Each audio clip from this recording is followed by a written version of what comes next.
Ever notice the color of things change when placed under colored light? Or the silhouette of a mountain suddenly appearing as the sun rises? But the color of the object does not really change, nor does the mountain appear out of nowhere. This is just a play of light. And in this episode, we'll talk about the light which helps us learn about the cosmic neighborhood, near and far. Let's begin.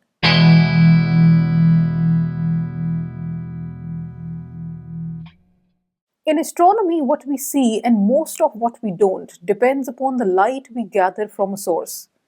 Our optical telescopes capture light in the visible part of the spectrum in a wavelength range of approximately 3000 to 8000 angstroms. This is the light that our eyes can see because for thousands of years human eyes have evolved to see under sunlight.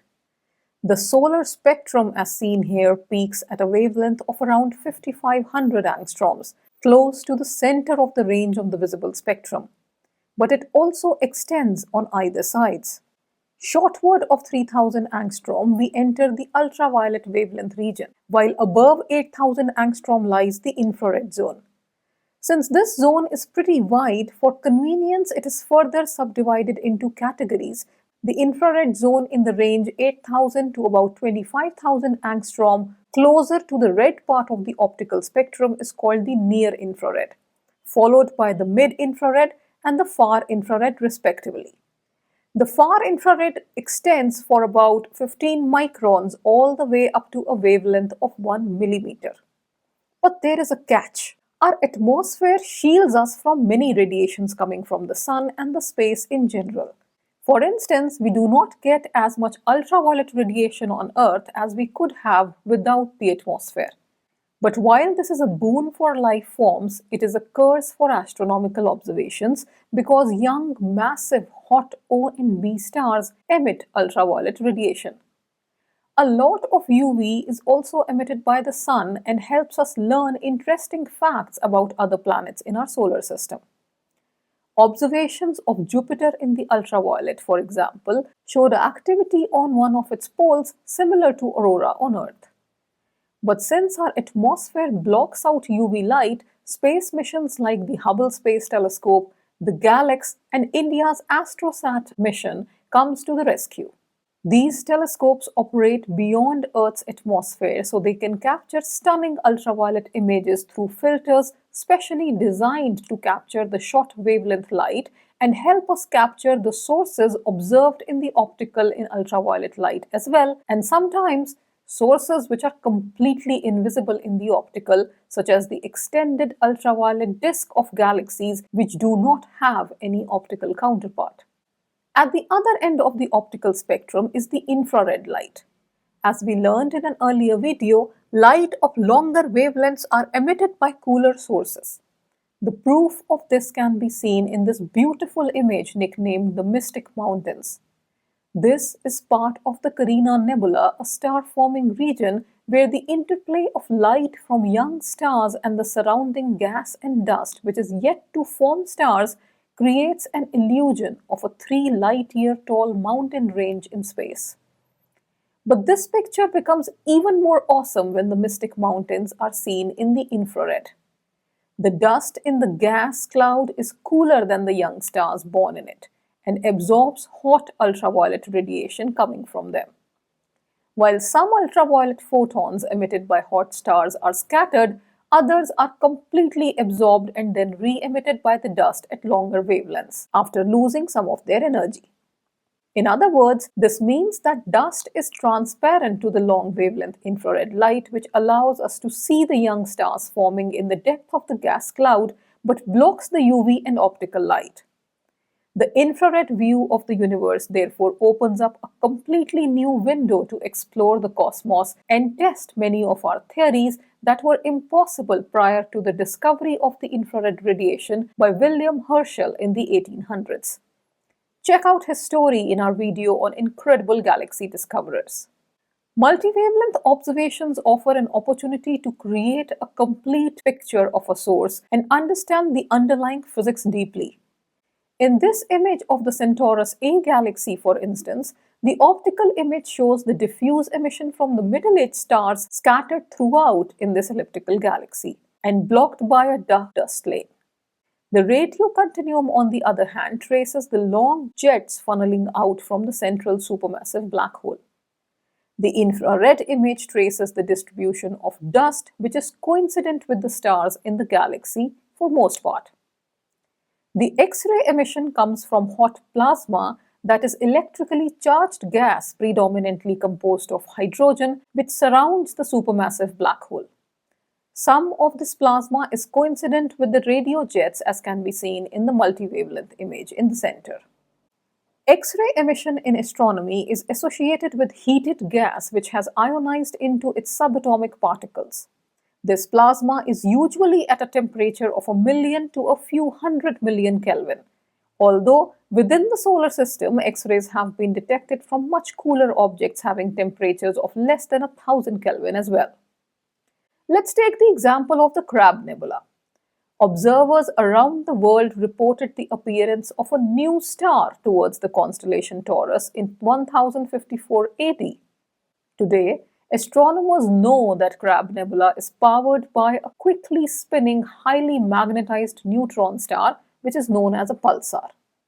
It formed from the collapse of a massive star when it ran out of nuclear fuel. The combination of rapid rotation and strong magnetic field in the crab generates an intense electromagnetic field that creates jets of matter moving away from both the north and south poles of the pulsar, and an intense wind which is flowing in the equatorial direction. This composite image of the Crab Nebula is formed using X-rays from Chandra, shown here in blue and white, NASA's Hubble Space Telescope in purple, and the infrared telescope called Spitzer in pink. The X-ray image is much smaller, as you can see, because extremely energetic electrons emitting X-rays radiate away their energy much more quickly than the low-energy electrons emitting optical and infrared light. But multi-wavelength observations are as important for studying the large-scale structures like groups and clusters of galaxies as they are for individual sources. The clusters of galaxies are best identified using X-ray emitting plasma at the centers of massive clusters. This gas likely gravitated towards the overdense nodes in the cosmic web because of the dark matter which forms the scaffolding holding up all the matter in the universe. Its detection, in turn, gives away the underlying distribution of matter surrounding it. Multi-wavelength observations also tell us about the evolution of galaxies, how they come together, interact, and collate into clusters and groups. Whether it is the long tails of radio gas or ultra-dwarf galaxies forming in a stream of material ejected by a large galaxy experiencing ram pressure stripping while passing through a galaxy cluster, multi-wavelength observations give us access to different components of the cosmos: the stars, the dust, and the gas.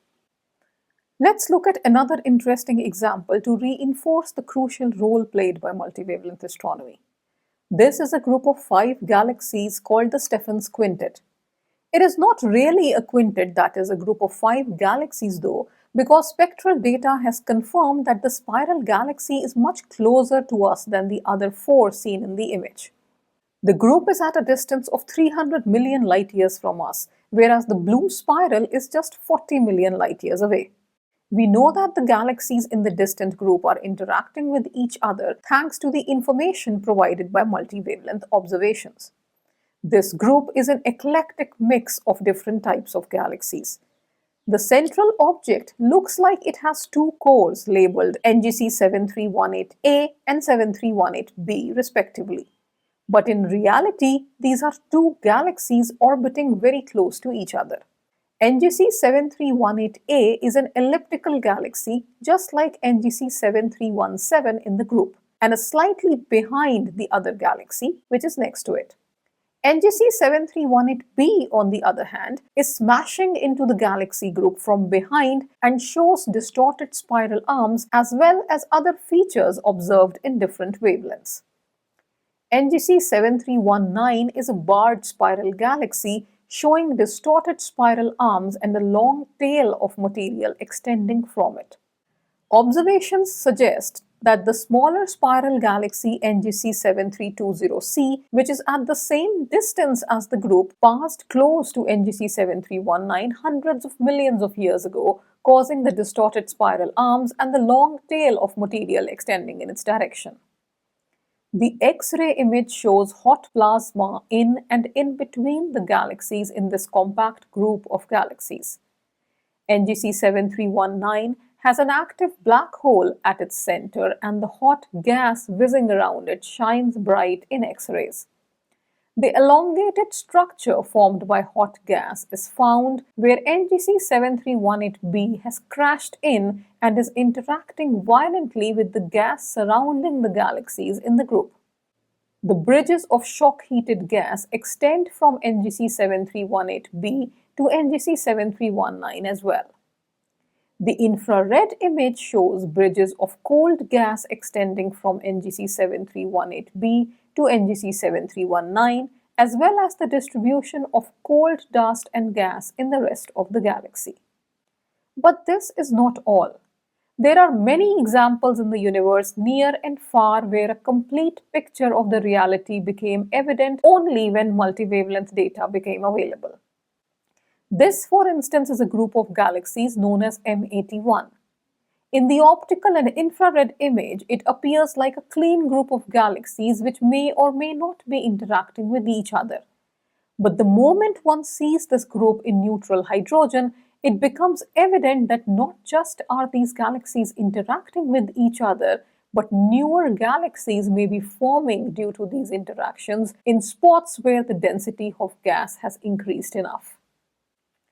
Unlike other wavelengths, the neutral hydrogen gas is detected via radio telescopes, which are similar but more sophisticated and much larger than the radio dishes used for satellite TV. The radio regime covers the wavelengths from 1 millimeter to about 100 kilometers. It is interesting to note that unlike the rest of the electromagnetic waves, radio emission is a consequence of change in spin of the lone electron in a hydrogen atom. When the spin of the electron changes, radio light at a frequency of 1420 MHz, that is a wavelength of approximately 21 centimeter, is emitted. This is the signal detected by a radio telescope easily because these long wavelength rays are not blocked by the Earth's atmosphere. On the other end of the spectrum, X-rays are emitted by high-energy electrons colliding with other particles in a hot diffuse medium such as the gas in between galaxies in a cluster of galaxies. These short wavelength radiation can only be observed from the space because they are blocked by our atmosphere.